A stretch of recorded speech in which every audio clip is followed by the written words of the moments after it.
Hey, what's up everybody? KaijuLou here, and welcome to another edition of SGS Rants. I have a question for all of you guys. What is a collector? Now, I don't mean to sound too philosophical here, but this has been something that's been running through my mind for quite some time now, of what a collector is.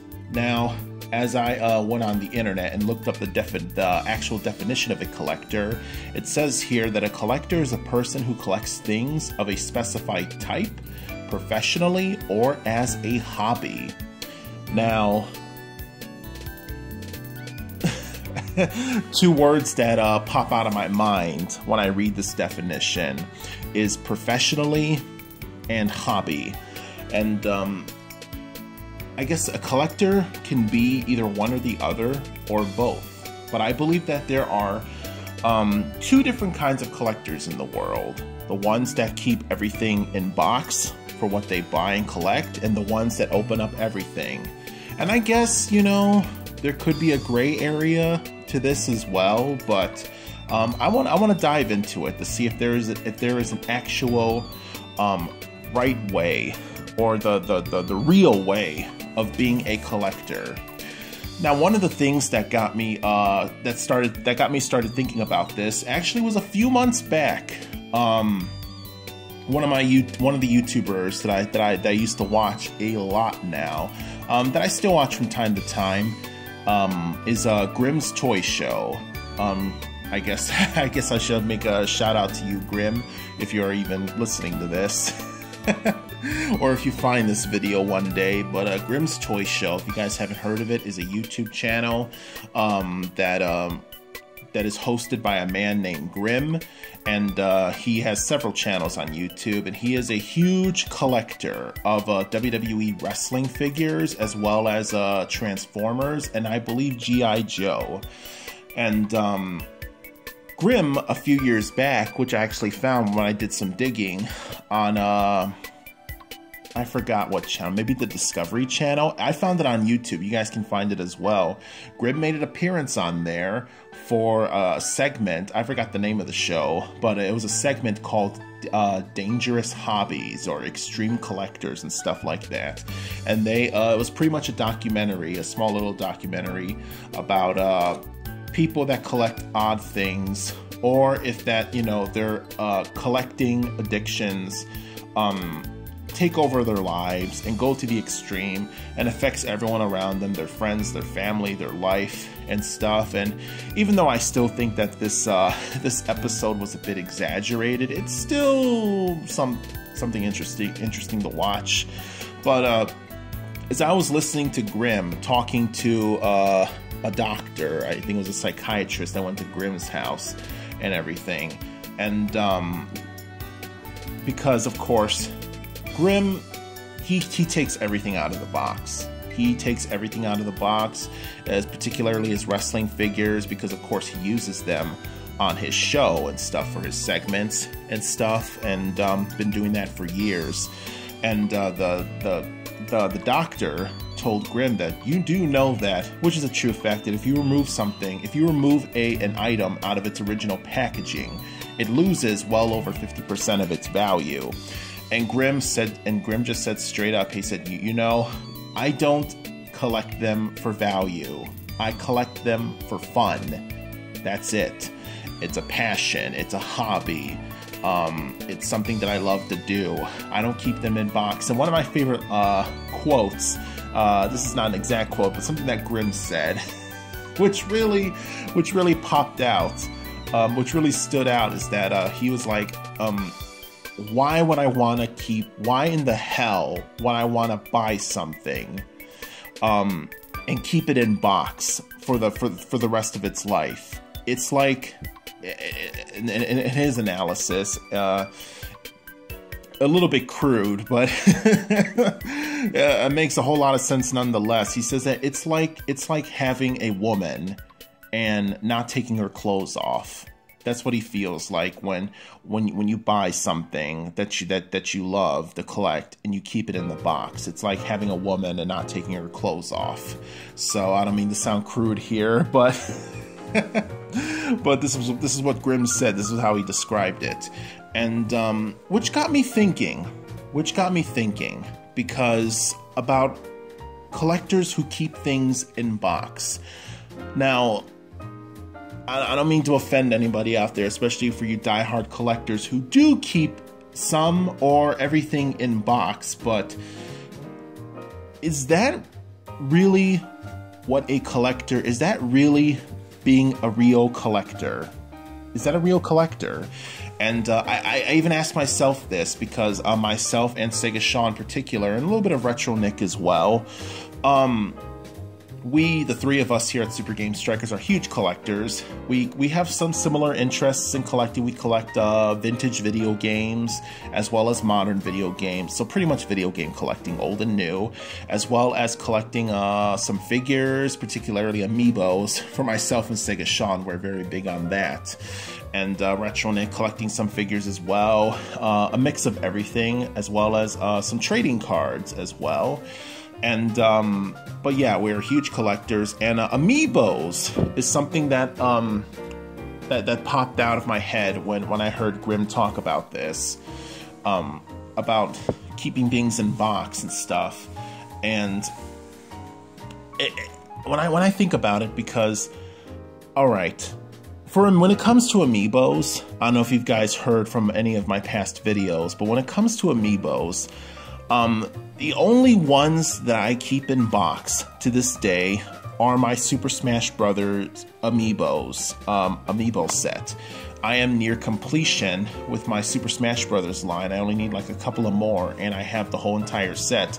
And that was one of my dreams and one of my set goals, was to have a whole complete in-box set of all 58 fighters from Super Smash Bros. When it comes to the other amiibos, Super Mario Brothers, Kirby, Splatoon, those I keep them. I keep those out of box. I don't really care. As well as the Legend of Zelda. Well, that's debatable now, especially when it comes to the 30th anniversary Legend of Zelda figures that just came out recently.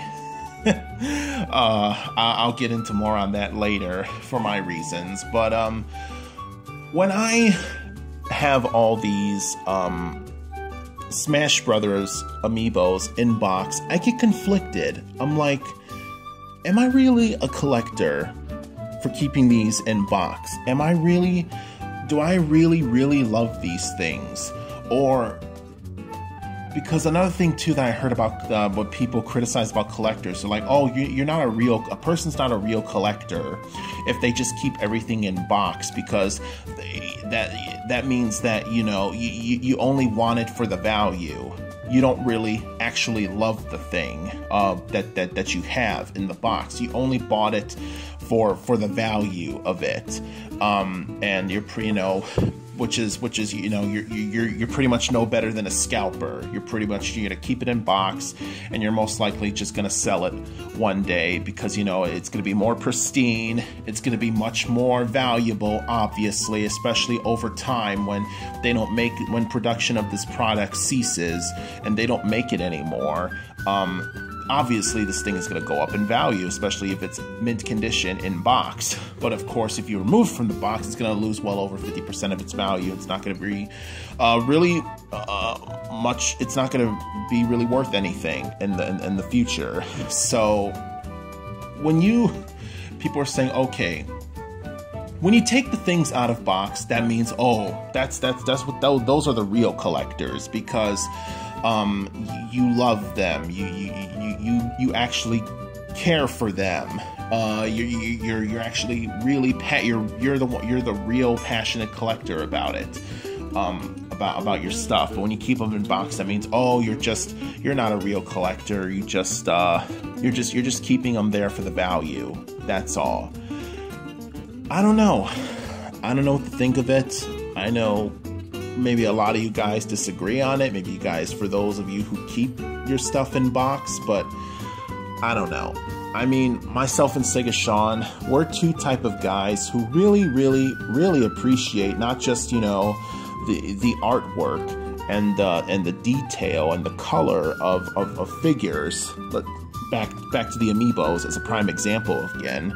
But myself and Sega Sean, we really appreciate the whole package, especially the box art, because if Sega Sean is like, you know, if the box art is really good, then I'm gonna keep it in box because I appreciate the whole thing as it is.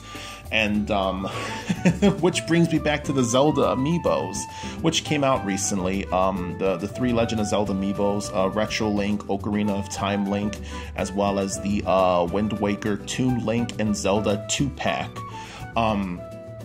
For Legend of Zelda's 30th anniversary. When I got all 3 of these, I was just gonna open these straight away. As soon as I got them, because like I said, the only things that I actually cared about keeping in box are the Smash Bros. Amiibos. And when I looked at the box, I still haven't opened them yet. I cannot do it. I can't do it. Maybe I'll open them later on. I'm still deciding. I'm still very conflicted of whether I should open these or not. And because I don't know. I mean, the box art is so nice, especially if a box art comes out for a particular anniversary and it has a, you know, an anniversary logo on it, anniversary box art. Then I would, then you know, I would not be able to open it because it was meant for that anniversary and stuff. And it's just such a nice box too. The box is just so nice and well designed, and the colors stand right out. So I don't know.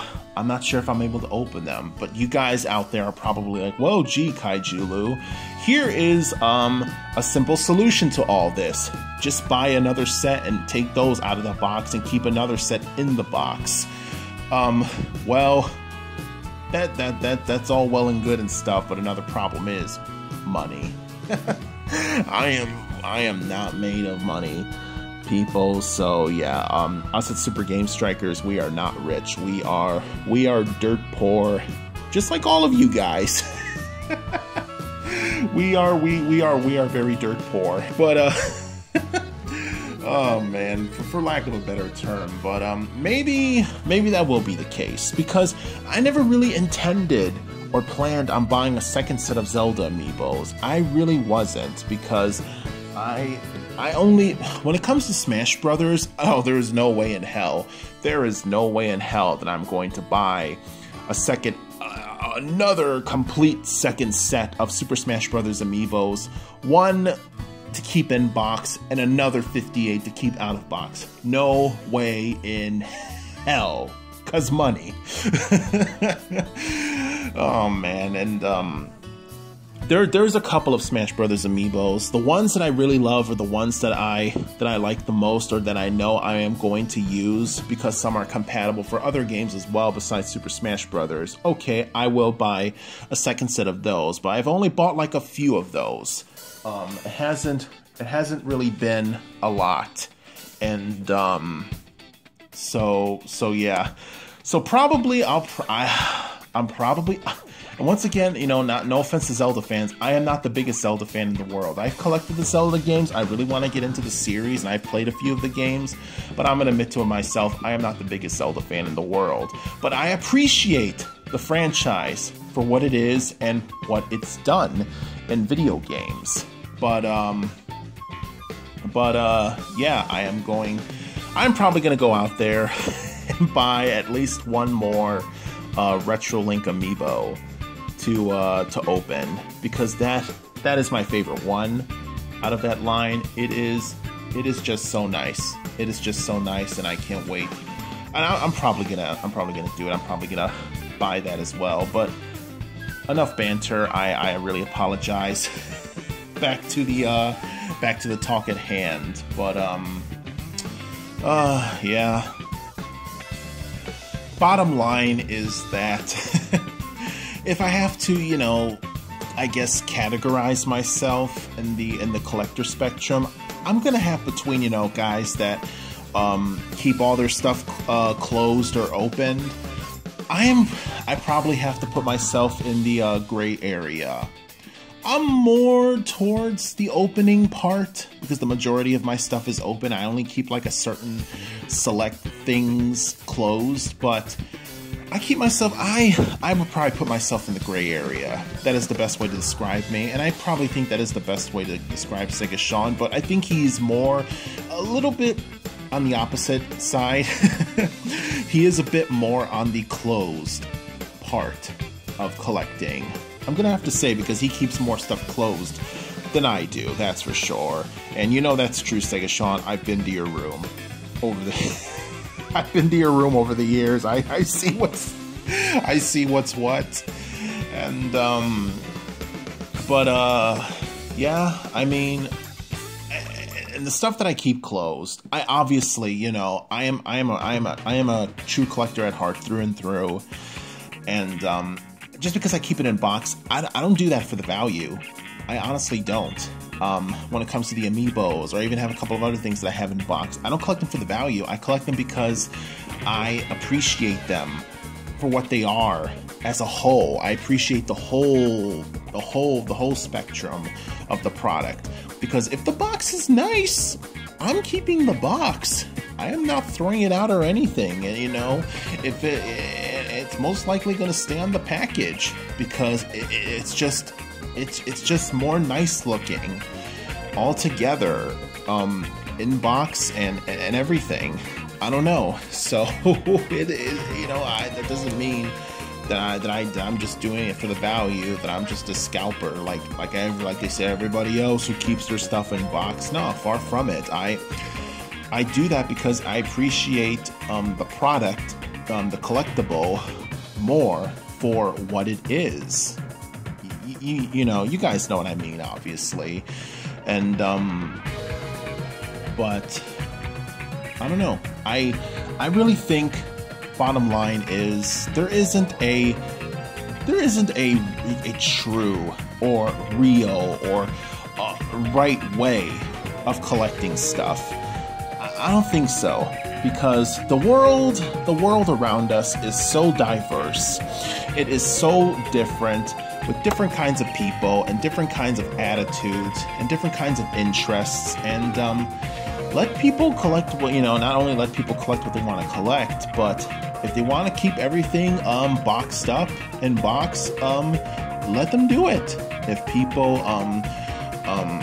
people have their reasons for it, or if people want to open up everything, let them open up everything. You know, I don't think that devalues you or that disregards you as a collector any less than the next guy. You know, you collect what you love. You collect, you know, as a hobby or professionally, either way, or even both. You could, you know, do what you love. Just do what you love out there and collect what you want to collect in any way, shape, or form that you want. You know, whether for something vintage or something new or what have you.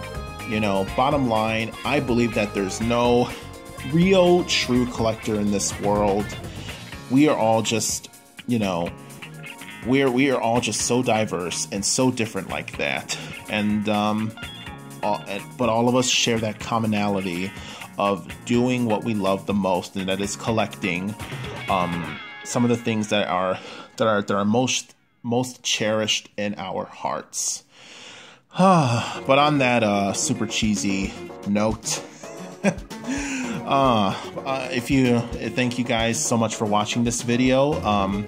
Let me know if you guys agree on this. And also, please like, comment, share, subscribe to us at Super Games Trackers here on YouTube. And please make sure to like and follow us on Facebook, Twitter, and Instagram. This is KaijuLou, letting you guys know to please stick around for more awesome future content to come. And take care, everybody. See ya.